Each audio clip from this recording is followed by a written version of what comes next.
In light of what we're considering almost like the aftermath of the last year and a half with COVID-19 pandemic, we're starting to see many people realize, there was a silver lining in being able to work wherever I wanted to, the quality of life that I have. Maybe I want to try something new. Maybe I want to explore other companies that are more progressive and forward thinking and allowing me to continue that way of life. Mass resignations. So Alisa, our career coach, talent specialist, is going to be covering what she's seeing in this light, and what else we can expect to see with mass resignations, and if they're going to continue. What do you think, Alisa? What are your thoughts? Yeah, so they're calling it the Great Resignation of 2021. And as since April, about 2.7% of US of Americans have left their jobs. And it's happening because after a year and a half of being in lockdown and burned out from their current situation, maybe people who have been waiting, that they were ready, they wanted to make a change, but then this global pandemic happened. We're seeing people come, forward and resign from those jobs. People's mindset, their priorities have shifted as a result of the global pandemic, and that's what's happening here. Is people are making changes that are in line with what they need, what they want. And I was reading a Forbes article, and they called out that the increase in medical school and law school applications is up, and that people are looking to change careers altogether. People are interested in becoming more entrepreneurial and starting their own business. A lot of people getting out of that 9 to 5. And then, we had this conversation about remote work and how to ask for that. There are a lot of companies that their structure, or not, maybe they're not allowing employees to work 100% remotely. Maybe employees are coming back in a hybrid model, and that's just not what that particular individual needs, for whatever the case might be. And I think the global pandemic brought a lot of things to light, right? We work so much, and then you put in what's happening in our personal lives, kids, elderly parents that we're caring for, and how to juggle all of that. And when you come out on the other side and you've survived what we've all gone through in 2020, it is a huge mind shift, and I think we're now seeing the after effects. And I think, I think for the better. I think that this is, we're also looking at where there's a lot of industries that are having a really hard time finding people to work, specifically in hospitality and restaurants. And I think we're seeing that as a result of, one, people realizing that in those roles, they are at risk, for potentially catching COVID. But then also, I'm only going to touch the surface here, but when you have unemployment offering, and you can make more on unemployment versus working a 8-hour day at minimum wage, barely able to scratch the surface, well, that's a no-brainer. People have to live, and the way we were living before and during the pandemic is just not sustainable for so many people.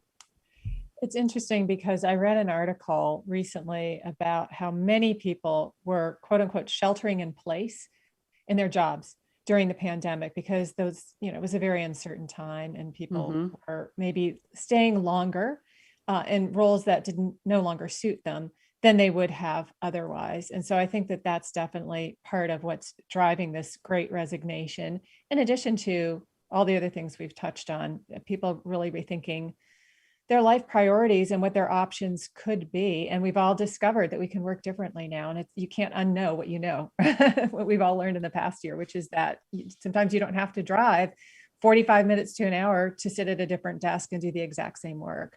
So it's a really interesting time, and a time to open up new possibilities for all of us. Do you have any thoughts or recommendations for people who feel like maybe I need to be joining the movement here? Like, how do they evaluate that decision? I know we've talked about decision mapping and career mapping in the past. Are some of those tools things we can use here? I definitely think so. I think going back to creating that career mapping, desire mapping, life mapping is really instrumental. I think it's getting clear and really recognizing that with what we've experienced over the last year and a half, that there is freedom, and if you're in an environment, I love that sheltered in place with when it comes to the workplace. I think that if you are in a position to start making the changes to make that graceful exit from your current company, start that business, and just be clear about that timeline, right? Setting the goals of when you're going to make this happen. Maybe you can't just walk into your employer today and say, "Hey, I quit, I'm done." But start to put those wheels in motion and really get clear as to what that next step is going to look like. You don't have to, especially if you are starting a small business, you don't have to have the end result. Just pick a place where you're going to start and start to take those steps one foot in front of the other. Mm-hmm. Yeah. Go ahead, Alisa. Continue. No, I was just going to say, I think what we've all learned is that life is too short, and community is so important. And I think that why are we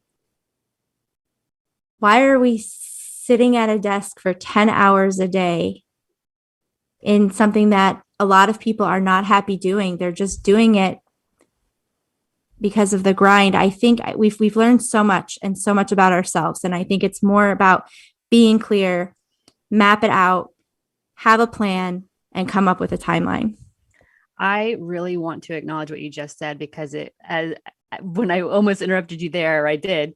I was thinking I wanted to acknowledge the fair amount of people out there that these are new feelings because of what you just said.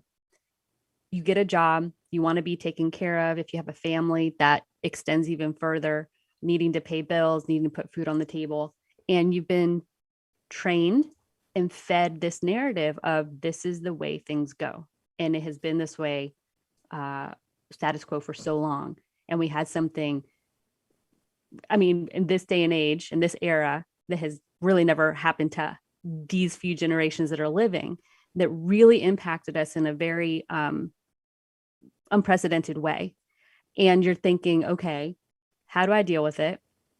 I'm now working remotely for the first time. Okay, digesting that piece of it. And then saying, wow, I remember even speaking to my mom about it. And at first she was like, this is going to be really different. There was some hesitancy. There was like, this doesn't feel right. Like, I don't know. The minute she got a hang of it, she was like, wow, this is awesome. I am able to do this in the morning, do that in the afternoon, where I would have been traveling. All of these things, all of these realizations that kind of probably didn't happen from one day to the next. It took a minute to adjust. And then when they finally saw the impact in a good way, you mentioned for good earlier, and I was really honing in on that and taking notes. So it's like, what can we do now? If during the pandemic, if you started taking a course and started like leaning into an interest of yours, if you've decided, hey, I want to start my own business, it's okay. It's okay to have these feelings, these emotions going through like the stages of like acceptance, if you will. And what are you going to do with that? Some people are unfazed. Some people are like, I want to go back to what I know, and that's fine. But for the people that are starting to feel these emotions that are new and probably scary, like community, lean into it. You're not the only one. Reach out to people that are having the same thoughts, and you never know what amazing things can happen, like come from those new things that are going through your brain, those new skills you're acquiring, what opportunities lie there for new jobs with companies that may have felt unattainable before.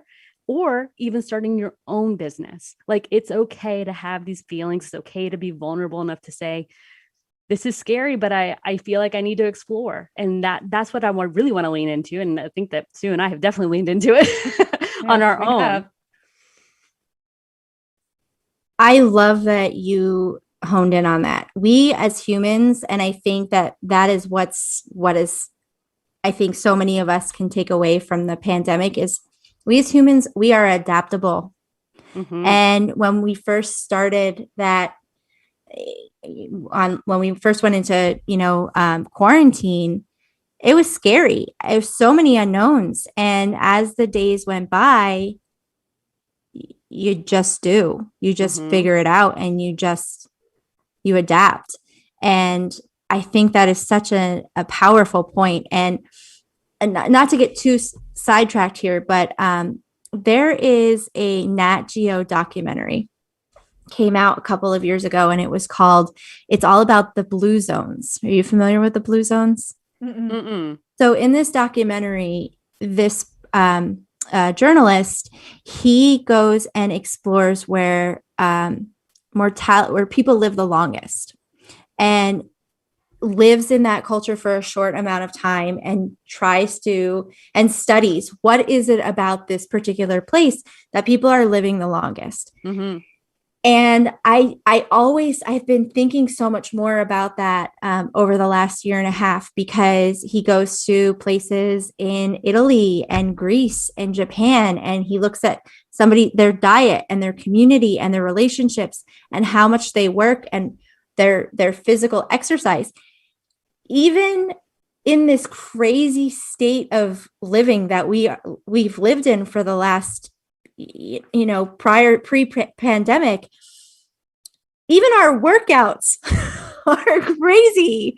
And they talk about taking walks with your community at lunchtime and cooking together and having a glass of wine every day, and just taking that time, the lunch hour, to just be with the people that you love and enjoy life. And I think that we're going to see more of that as we continue to move forward and move in this post-COVID world.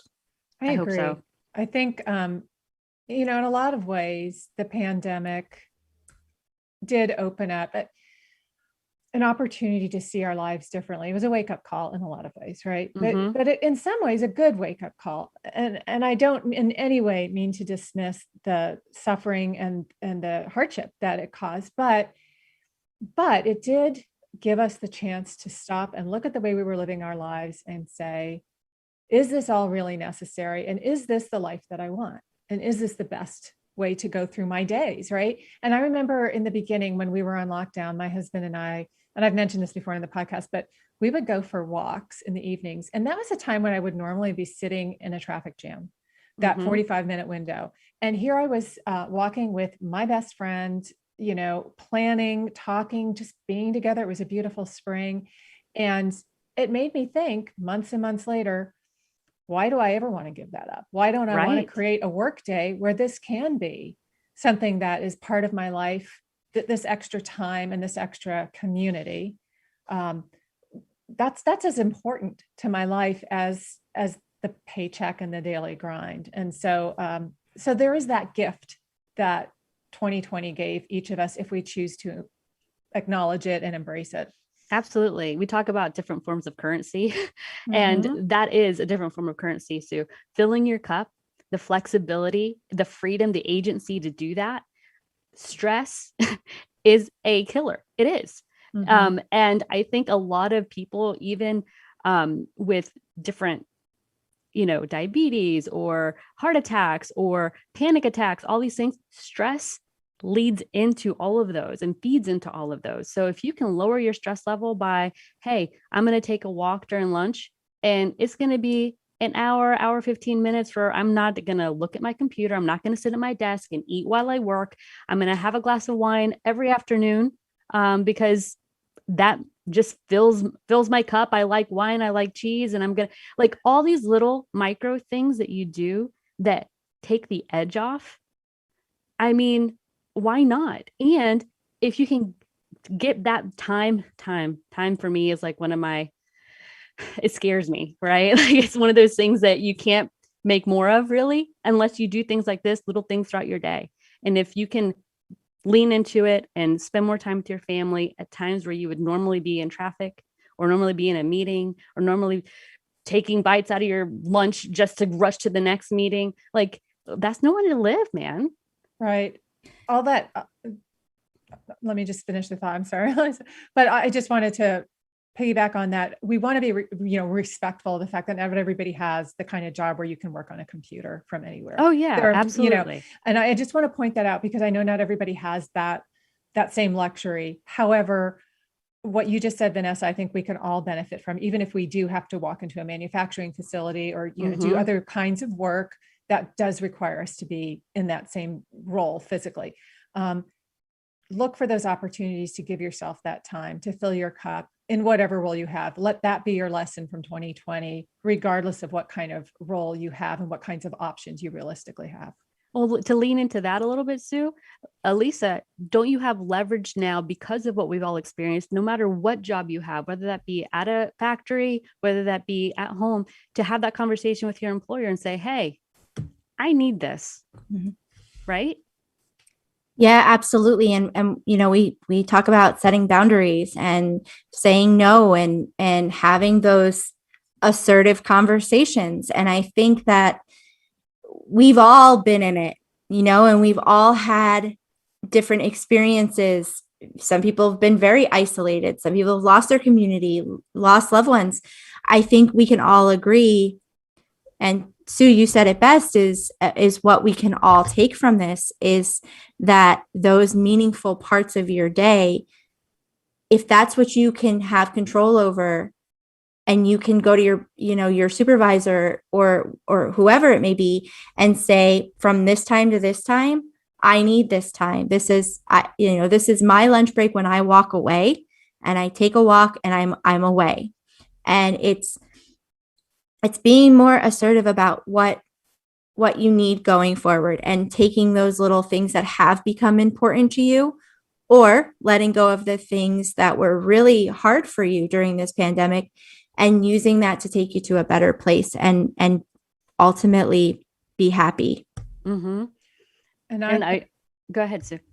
And I think that now is the time to have that conversation with your employer, because mental health has never been more discussed than it has in this past year. And so I think that any employer is going to be more receptive to this conversation than they would have been prior to the pandemic, because if for no other reason, we've all heard so much about the mental health toll that the past year and a half has taken, and that it needs to be addressed. So that's another silver lining, is that I think that the time is right to have those conversations, and you'll probably have a more receptive audience. And I just want to acknowledge with that, it can be scary, especially if it's not in your personality to approach these types of things. It can be scary, but to Sue's point, now is the best time. And then I'm going to add another layer. You may not get the reaction you want. There might be employers out there that aren't nimble and don't want to, but this is an opportunity for you to say, okay, I hear you. I now need to make a change. And that doesn't mean you storm out, but you start setting the tone to find an organization that aligns with your values, with what you need, and empower yourself to do that. 100%. Can I get an amen? Amen. Amen. And hence that, the mental health component of all of this is also another reason why people are just like, I'm done. I'm over it. Yeah. Protecting their mental health and working on that side of things. I think that's also a big contributing factor to what is being called the Great Resignation. So, and I think, another practical tool then, if you are one of those people, and you're seeing the handwriting on the wall, is look at your finances, think about how much money you have that you need to tide you over, and just start getting your ducks in a row. Come up with a checklist of what it is you need, what kind of industry you want to be in, what skills you need to have. Write it down to organize your thoughts. And a piece of that, again, is figuring out your finances, and then come up with that plan and that timeline that Alisa mentioned at the very beginning, so that you can bite off a chunk at a time and it doesn't feel overwhelming, and you can actually make some change in your life if that is what you are called to at this point. Great advice, Sue. And we also have a completely separate episode with Alisa talking about decision mapping, career mapping. So if you haven't listened to that yet, we invite you to go and take a listen, because we take a deep dive there if you don't really know what that is or how to even embark on doing that, because that can sound scary too, not the unknowns, right? So we have an episode just for you, waiting for you to listen. Indeed. Thank you, Alisa. Thanks. Thank you.